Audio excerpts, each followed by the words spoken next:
Hello, hello. Welcome to one more LinkedIn Live, also streaming live on YouTube. So, welcome to this live.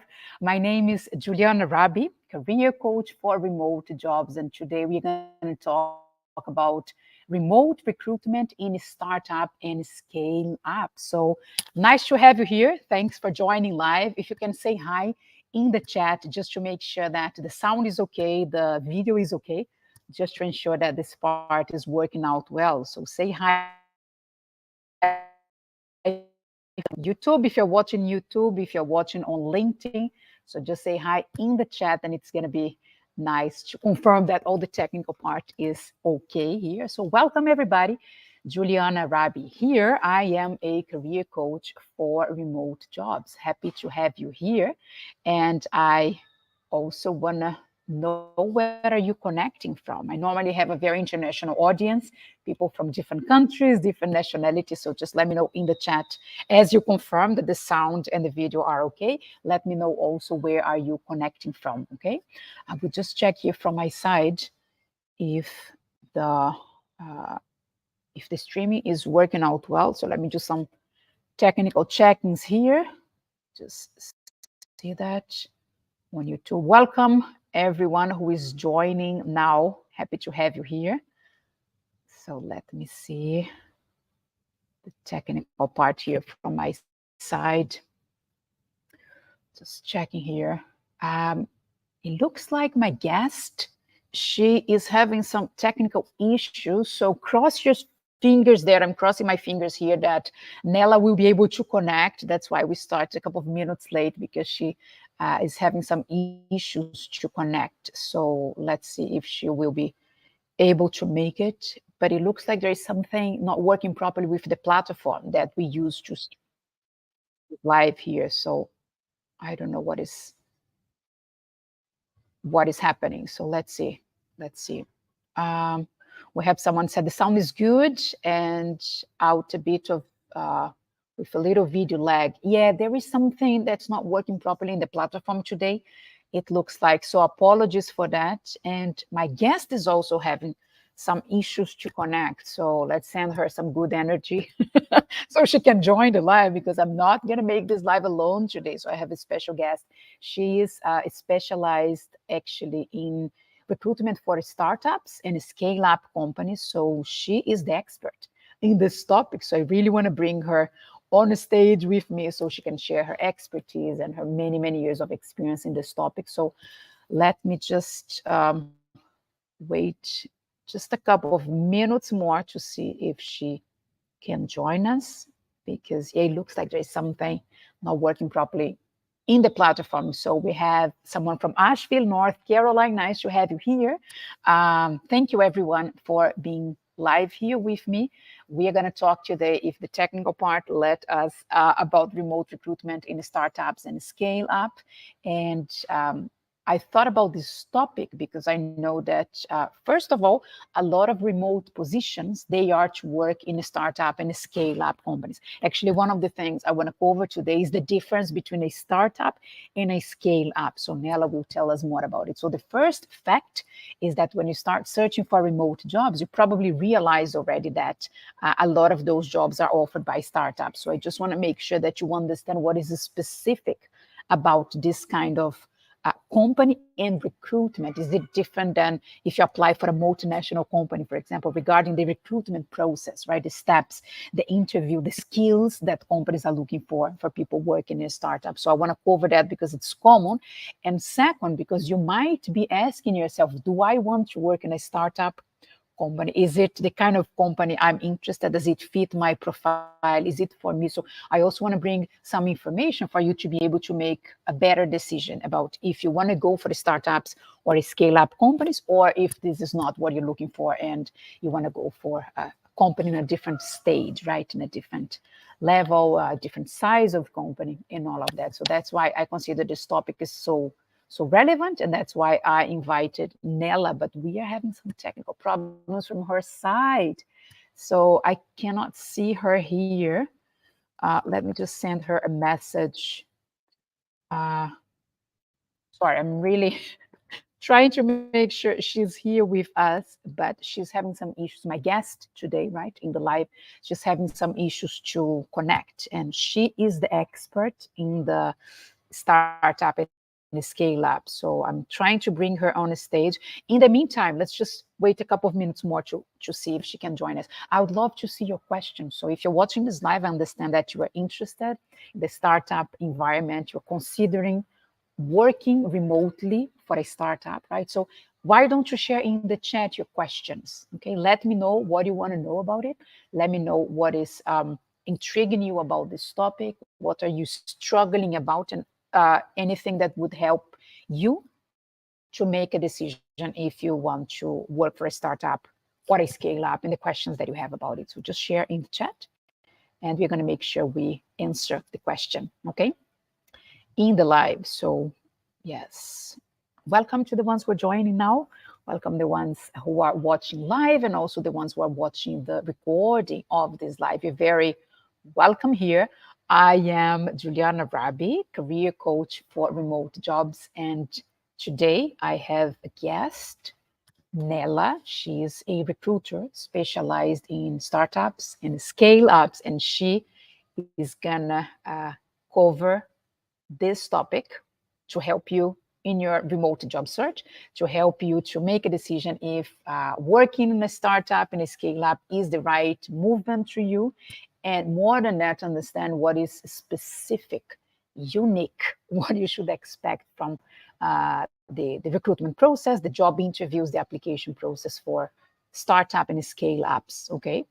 I will wait like 2 more minutes to see if Nela can join us, because she was having issues, technical issues, unfortunately. I mean, when we work remotely, we totally rely on the internet connection, on the tools that we have, right? And it looks like she's having some issues. So let's see if she can connect, and then she's going to join us.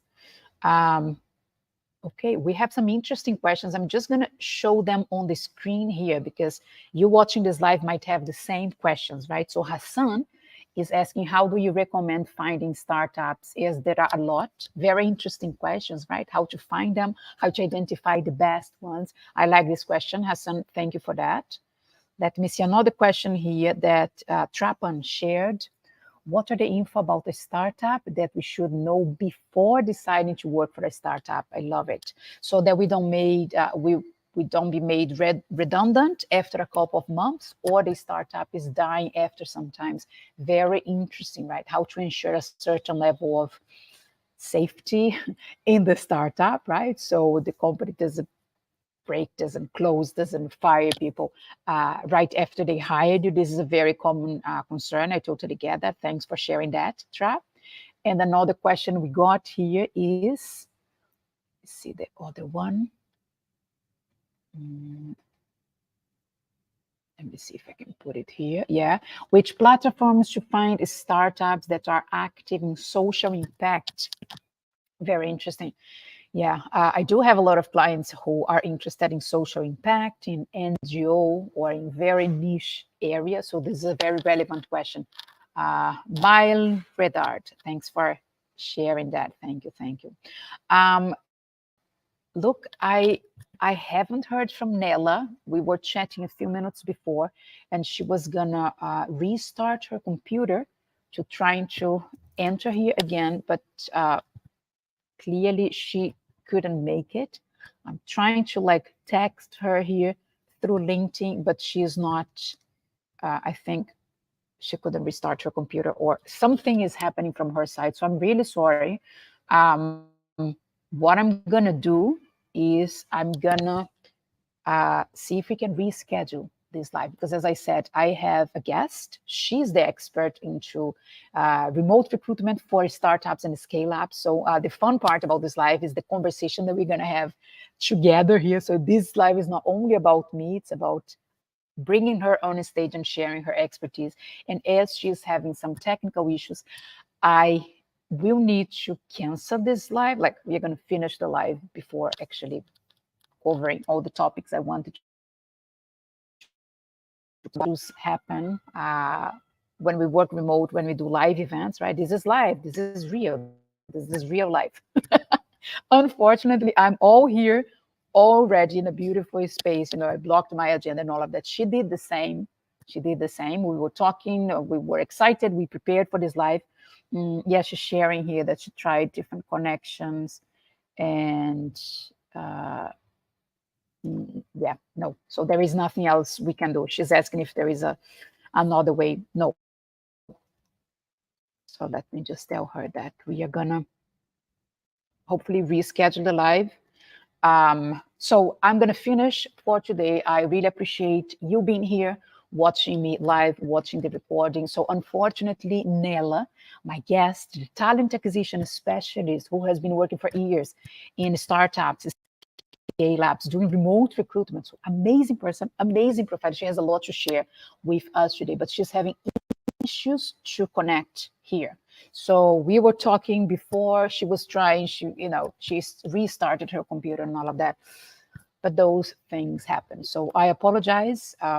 We are all humans. We deal with technology, and sometimes technology doesn't help much, right? It's perfect until it doesn't work, and then we have to deal with this situation. So I don't want to take much of your time. We won't be able to do the live right now. Apologies, because Nela, my guest, is having some connection issues. I will try to reschedule this live for another day. And next week, we have already another live that is confirmed. I'll let you know later about it. But thanks for your time. Apologies once again for this technical issue from my guest.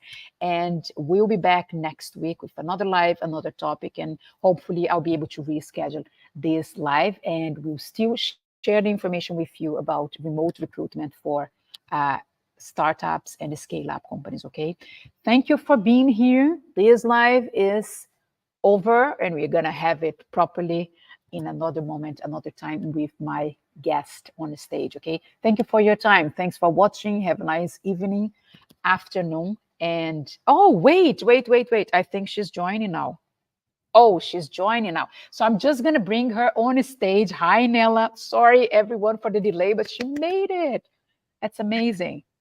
Okay. Here she's coming live. Amazing. Welcome. Can you hear us? Let's see. I won't celebrate until it works, right? So let's go step by step. Now, can you hear us? Can you hear me?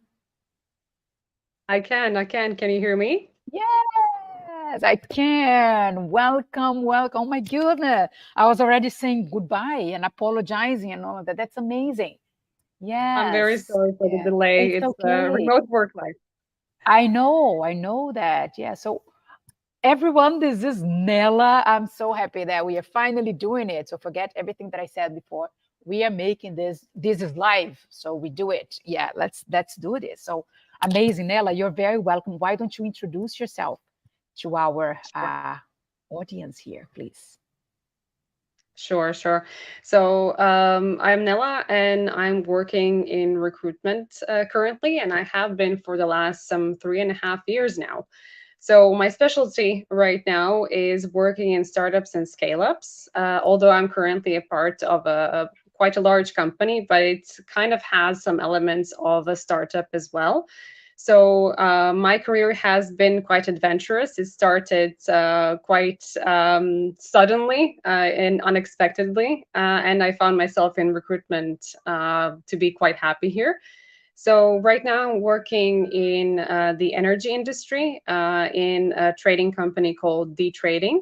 And previous to this, I worked in two other companies that were a bit smaller to set up basically their recruitment processes. So I have worked as a recruitment partner, a talent acquisition partner in various companies. And right now we're also working to set up recruitment processes in this current company. Wow, that's impressive. Nice, very nice, very nice. So you actually worked in startups and scale ups before, and now you're working in a bigger company. So you have experience in all different kinds of companies and sizes and recruitment process and all of that, right? You have done a bit of everything, actually. Yes, yes, a bit of everything actually, yeah.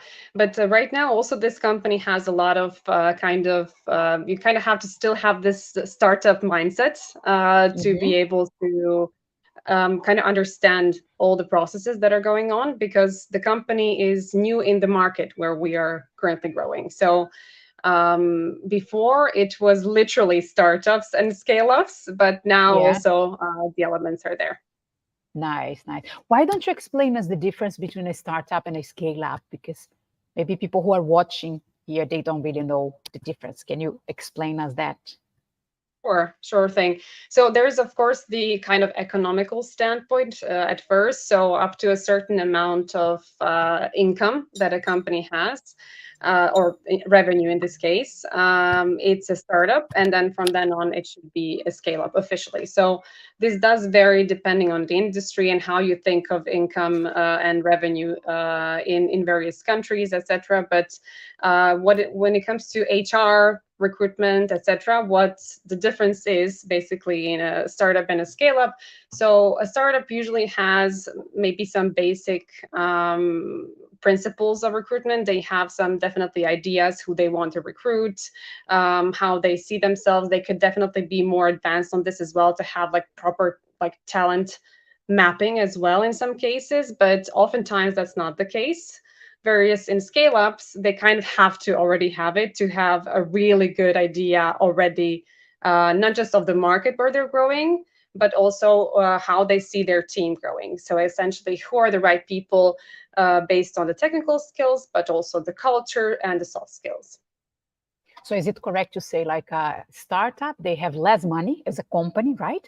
And the recruitment process is kind of starting, so it can be a bit more confusing from the recruitment point of Yeah. view. Sometimes they don't know exactly which kind of profile they are looking for. And as the company grow, they have more money, right? So the money helps the company to grow. So they are scaling, they are growing. So it's a scale up company. And then that forces the company to have more clarity about which kind of people we are looking for, which kind of profile, which kind of skill. So it helps a bit the recruitment process to be more organized. Is that correct? Definitely, definitely. I mean, of course, Mm. that doesn't have to be the case, but it's oftentimes, from my experience, it is the case. So in some cases, the directors of the company are in startups very involved in the recruitment processes as well. Whereas in scale ups, if it's already quite a big company, it can be 50 plus people, for example. It can be a bit more, of course, as well. They don't have to be involved as much. So they might not also be involved in the Interview the recruitment. candidate, for example. Exactly. In Mm. startups, they will also interview the candidates because they will be literally working with them quite closely oftentimes. Yeah, yeah. So that's interesting, right? Because it's common when my career coaching clients, they are applying for remote positions in a startup, and they tell me like, I have an interview with the CEO of the company tomorrow, and they're like, wow, I'm going to talk with the CEO. And it's like, yeah, you probably will, because as you said, the structure is very small. You will probably interact with everybody in the company, including the CEO. So you should be ready to interview with the CEO if you're applying for a startup, right? That can happen. Most likely will happen, right? Absolutely. And the really good side of this, of course, working in a startup and scale up is not for everyone, I have to say. So if you really, really want your stability, your defined processes when you get there, that's not probably the scene for you. But if you're a person who is like eager to have some changes, to implement changes themselves, Mm-hmm. Oh, what happened with her video? I think I lost you Okay. for a second, then the I startup and scale up life is for you. okay. We are back on the video. Okay. Okay. Talking about, you said like I don't think this is working in a startup and a scale up is for everybody, right? So from the recruitment point of view, Nela, what are the main differences that you notice between the recruitment for a startup or a scale up and the recruitment for a bigger company? What really changed for the job seeker who is applying for a position? So we touched upon one of the things that are quite different. So the people you will be talking with. So in a larger company, you have a set of people that you might be conversing with throughout the process. So at the beginning, you might be speaking with a sourcer who might reach out to you on LinkedIn, for example. So that person might have like a general overview, like a general interview with you, kind of introductory. And Sorry, then are you you talking might about the startup or a bigger bigger company? company, Bigger bigger company. company, Okay. like There is a operation side. sourcer. Mm-hmm. So I Okay. guess sometimes it's a sourcer. Of course, you if you apply, it's a different story sometimes. And then someone usually takes over for this. It can be a talent acquisition partner. It can be another type of recruiter, depending on whether this is a technical position of some sort or if it's more, let's say, like related to, for example, a commercial role as well. So then someone might take over in this case, and also the hiring managers could also get involved in this second or third stage. So if you have a test, for example, that it might be conducted with a third person as well. And by the There end are of the more recruitment, people involved in the yeah, process, yeah. By right? the end of the recruitment process, you have spoken probably to 4 or 5 different people, including the hiring manager, the recruiter, the sourcer. It could be the director in some cases. For example, in our company, like the director really values meeting the people who will join the company as well. But in startups and scale ups, that's oftentimes not the case. You converse Mm. with up to basically 2 people in a lot of the cases, and basically those are there is one recruiter usually that is the sourcer and kind of the talent acquisition partner and everyone in the same person. And then you have the hiring manager that oftentimes meet with you, and maybe someone else on the team who will be collaborating with you in this position will also want to meet you, and that's basically it. Okay. So basically, in a startup, you're going to talk to less people because there are less people involved in the recruitment, and a bigger company has more stages in the recruitment process, right? And more people involved also Yeah, in the process. yeah. Okay. Do you think that process in startups they are faster? Like there are less stages, and then from the moment the person applying for the position until the moment the person gets the result, is it faster, or it can still be a long recruitment process? Yes. I would say on average is definitely a lot faster, but in some cases it doesn't have to be because it just depends on how much involved the management is in the recruitment process. So if there's going to be 5 people with this new person on board, of course they're going to really care about this 1/5 of their Mm. company, basically. So they are wanting maybe to also interview you a bit more, get to know you a bit more also on the personal side, not also on the side of your professional life, because you're going to have a lot of influence on how the company will grow overall. Mm-hmm. You can imagine being 1/5 of the company and being 1 out of 500.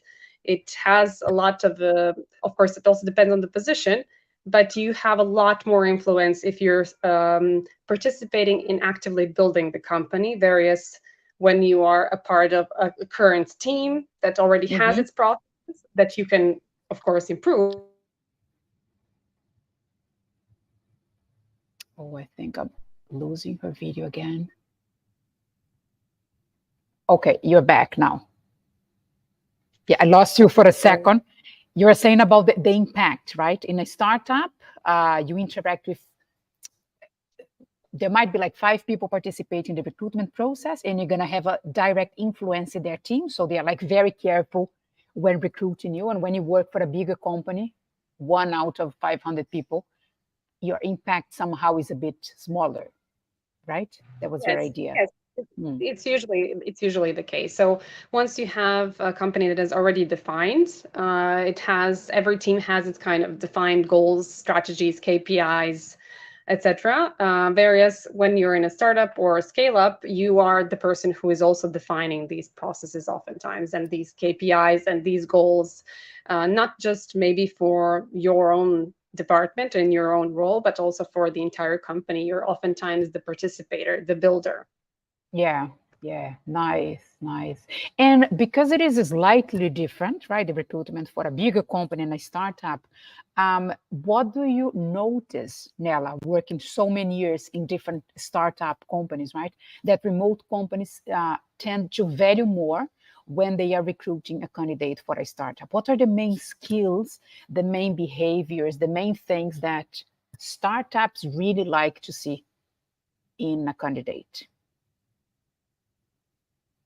Hmm.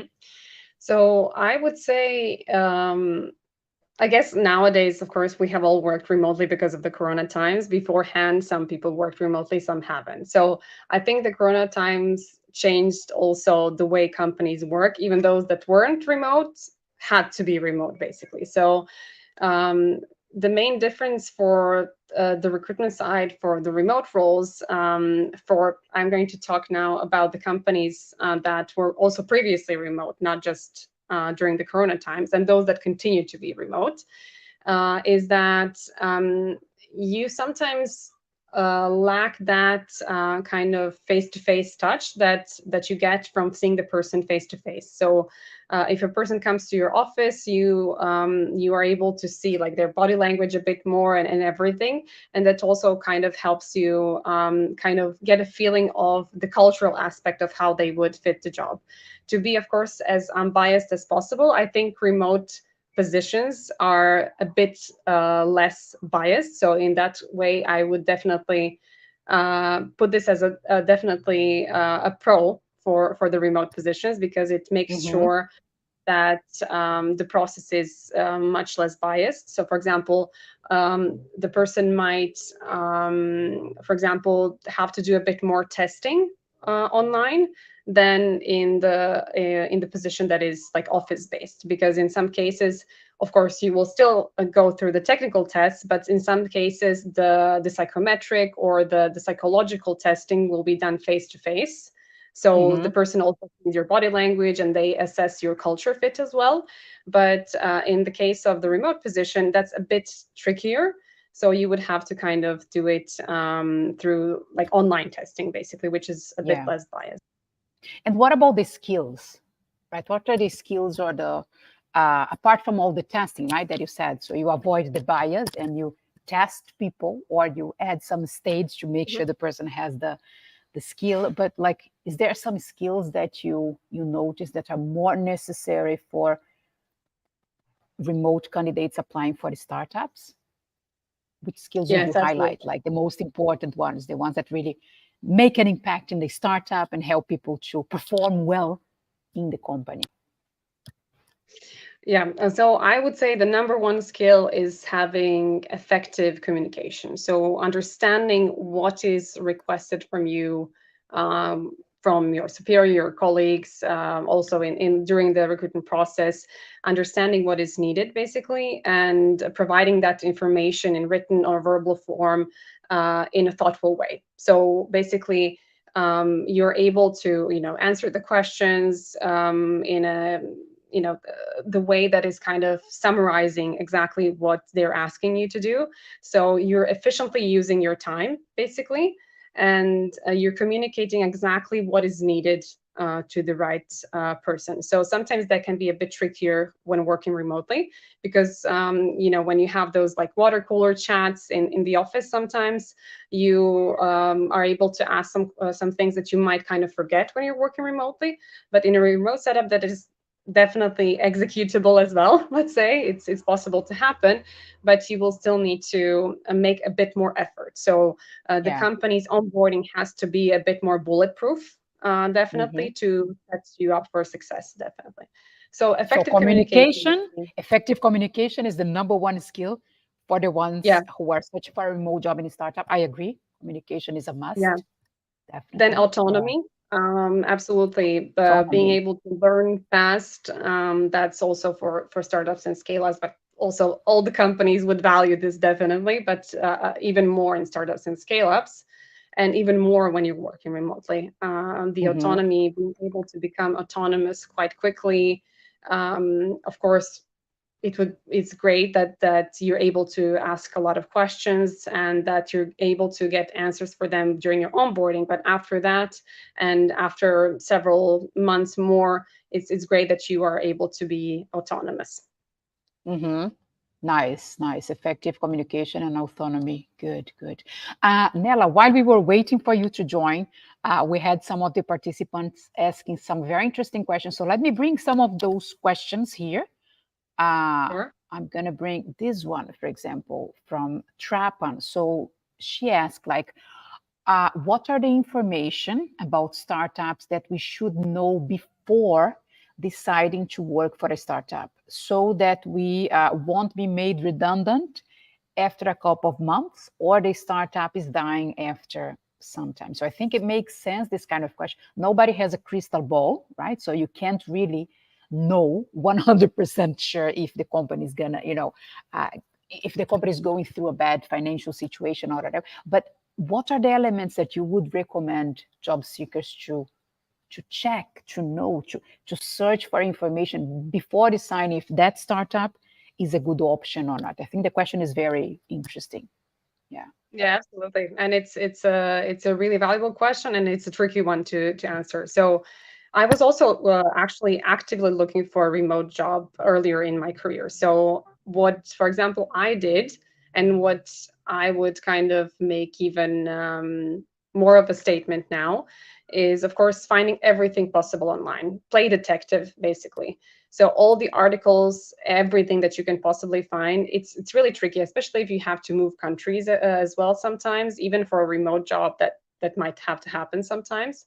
Or especially when you're, of course, leaving your current job, it's a big change. Like you spend 8 hours per day at work, so of course you would want to find all the online sources. Sometimes, of course, you have those paid websites that show you the revenue of the company, which can show you some results. Definitely, you can go to incubator websites to find out information whether this company has gotten some funding, seed funding, etc.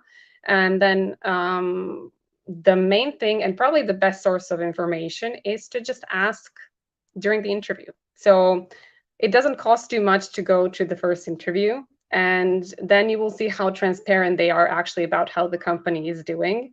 And of course, in some cases, you won't get an answer if the company is doing well. That's what But I'm wondering. Like, do you think the recruiter is going to share the real situation about, like, I was a recruiter for many years, and sometimes I just couldn't share everything that I wanted. I had to kind of play polite and all of that because I was following the company's policy. So, but do you still recommend asking? You think we can still absolutely, get some valid asking thing? everything you want to ask, that is, of course, polite within the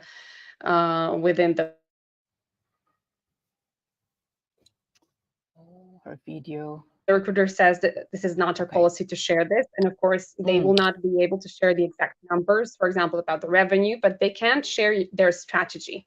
So their like growth strategy, for example. And then you can Google similar like competitors, for example, and see maybe how, like, try to find a way to understand whether that's viable. There are so many competitors, or there are not that many for that niche. So hmm you have to kind of play the Play detective, as you said. detective and find out for yourself if you can, Yeah. whatever information you can find. And I would definitely go for the asking, being direct and saying, look, I really care about this. I would really hmm like to help you build your company, because if I'm going to be a part of this startup, I'm going to be investing a lot of my time in this. And I understand working in a startup is sometimes a lot heavier than working in a large corporation, because you Yeah. invest sometimes also extra time. And sometimes you have to do various jobs, not just your own, because there's only a few of you in the company. Yeah. Okay. Nice. Nice. Yeah. So play detective. That's the main thing, right? Don't And be assume. transparent about your And needs, like about, yeah, if you can share your strategy for the future as a recruiter, ask everything you want in the first interview. yeah. Nice. Nice. Okay, so I have more questions from the audience. I have some questions here, so let me try to find a balance here because we start a bit late. So let me see here. I wrote a lot of questions I want to ask you, so let me pick up one here.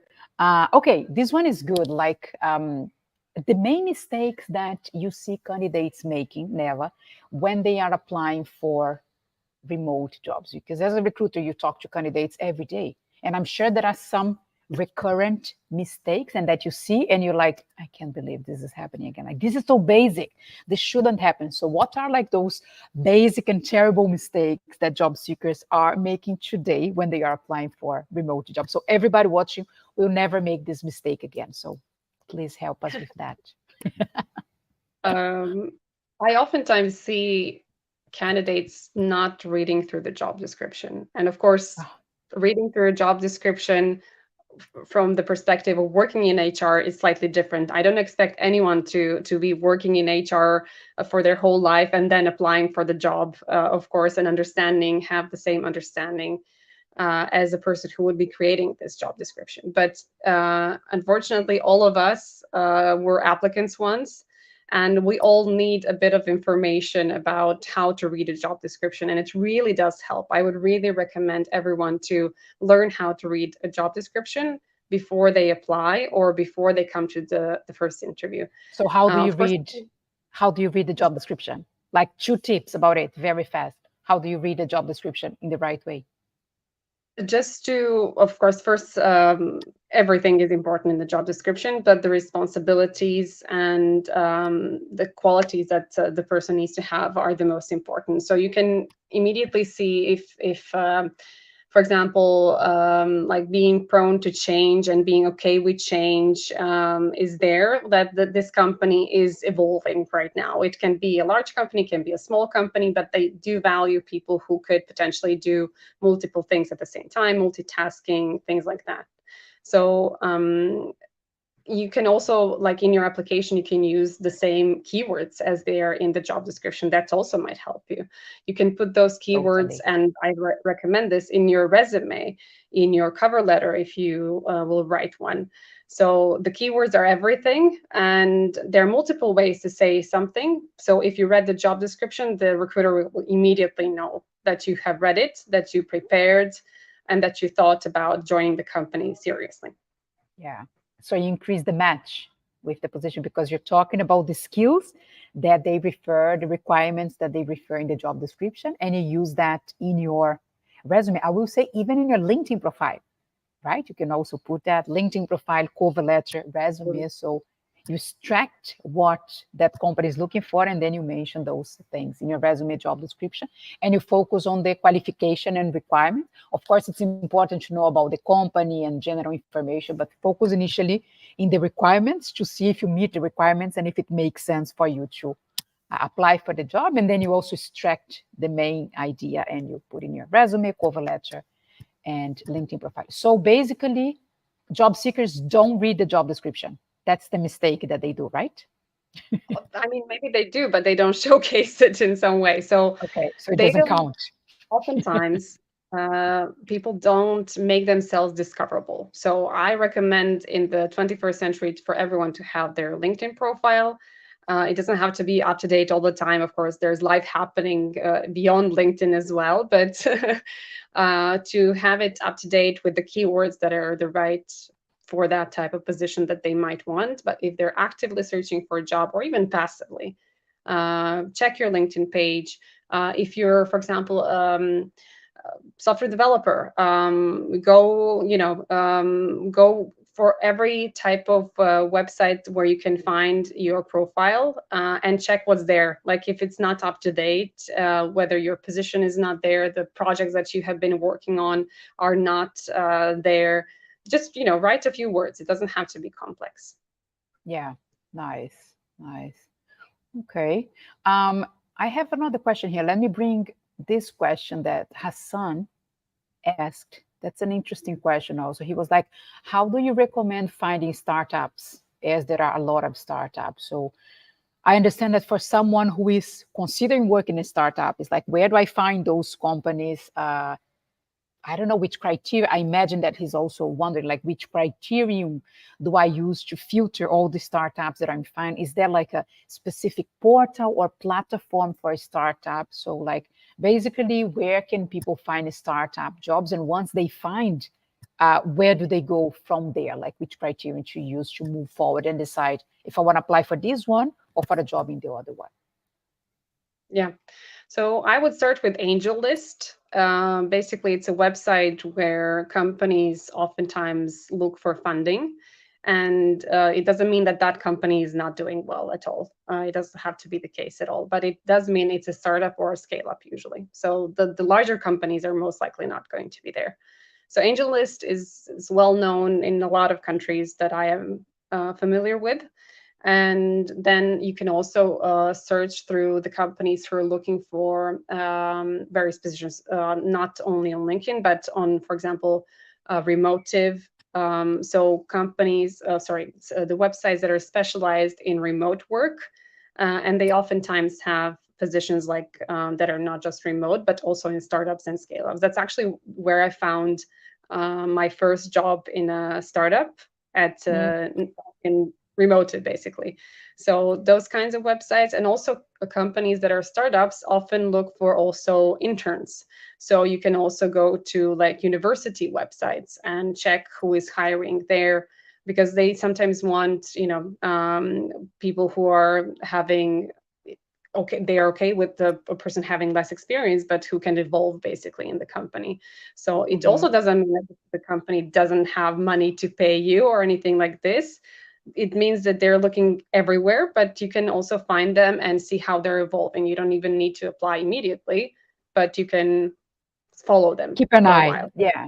Right. Yeah. So working remotely in a startup could be actually the first remote job experience that someone have, just like leaving the university or shifting career, right? Even if people doesn't have that much experience in the area. So that's good. That's good, right?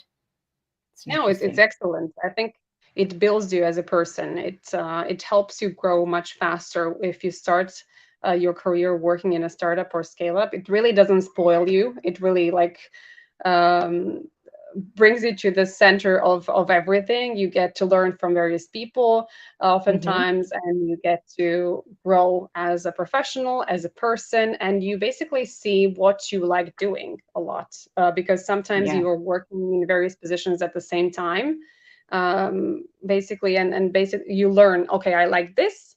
I want to build my career around, for example, recruitment, as it was with me, or if you want Yeah. to grow in some other direction.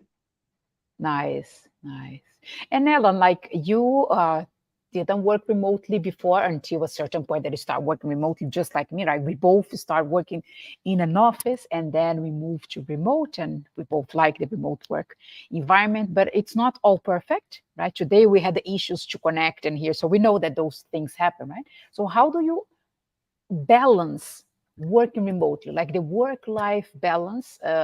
What have you learned in your journey that you can maybe share with the audience? Because I noticed that job seekers, they are sometimes so focused in landing a job that once they land it, they don't know how to handle that job, how to perform well, how to, take care of other areas of life. So what can you share about this work-life balance or life-work balance, whatever order you want to mention that? Yeah, absolutely. So I would say work-life balance is much, much more difficult to achieve with remote work, because we oftentimes work remotely in the space where we live and we sleep and we eat and we do all the everyday things. So it's oftentimes that we kind of forget that we need to still, as most humans beings that I have spoken with about this, prefer to still have a routine. So they would still get up in the morning, do whatever they do in the morning routine, and they would leave the space where they're usually resting and sleeping and doing all the casual things, and go to, if they have a different space, that would be the best to work. And Like they separate the workspace separate from the other areas physically. in the house. So mentally, you understand, I'm physically in this corner of the table, so it means I'm working. When I'm on the other corner of the table, I'm reading, watching TV, whatever, right? Yeah, So you change yeah. physical space. Yeah. And it really does help, like it really does help to stick to this as well. So Yes. even if you're like, oh, why don't I just check my emails now, I'm having lunch, why don't I just bring my laptop to the table in the kitchen or the living room or wherever I usually rest or eat. You don't like stop yourself, like be like mentally strong and stop yourself from doing this, because it's Yeah. going to kind of ruin the moment of rest you were supposed to be having when you were having lunch. Hmm. So you mentioned the routine, creating a certain level of routine and have a different space, physical space to work if you're always working from home, right? The good thing is that you don't need to work from home all the time, right? So, Because remote work is not equal work from home. So working from home is an option. So today, for example, I'm in a co-working space, this beautiful place here. Sometimes I work from coffee shops. Also, I work from friends' place, wherever I am. So remember that you don't need to always work from home, or not only. But if you do, I totally agree with you. Have a separate workspace. And sometimes it's just like change the table's position, like facing the window, or a better chair that you're more comfortable. So you understand that when I'm facing the window with my table and with this chair, I'm working. And then I change the table and I use another chair, and then mentally I'm doing something else that is not working. So that yeah. helps. Yeah, very nice. Yeah, and You mentioned renting that. renting an office space if you possibly can, renting a desk at a co-working space. As you mentioned, also you can also travel. That's the really, really good perk of working remotely, that you can travel. Just keep in Yeah, mind that you still wouldn't. I would recommend to separate those spaces wherever you're traveling to. Of yeah, course, you won't be renting like a co-working space wherever you're going to be. So wherever you're going to be in a cafe or something, just think that you are going to, define this space for working now, and then you're going to rest for 30 minutes, and then you're going to do some more work. And so you do that kind of time blocking, that you still have dedicated space and dedicated time for working, and yes. a dedicated space and time for resting.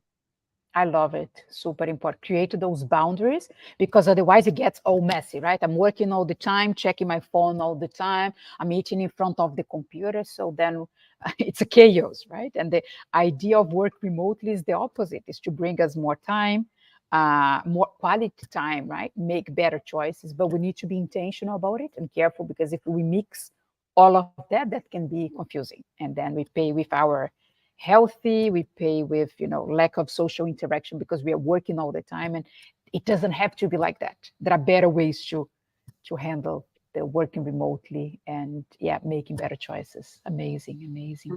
So Nela, I would thank like you. to, Okay, sorry. go ahead. Yeah, no, I you can would finish just that. like to mention Go one ahead. last thing, because I Yeah, also struggle with separating private and work life. We need to understand that in remote work, we're the ones responsible for creating this space. So even if I'm fine with eating today here, like, I'm kind of responsible if I'm not going to be happy in the longer run, to when I'm continuously doing the same thing. So taking ownership of this feeling, and that yeah. I'm the maker of my own happiness, and in this case, workspace and life, is the Hmm. main thing. Yeah, yeah. We have maybe more responsibility, but I think the reward is much, much bigger. So it makes sense. Yeah, it's a good price that we pay to have the flexibility that we have, right? So it's amazing. Absolutely. Nice, nice.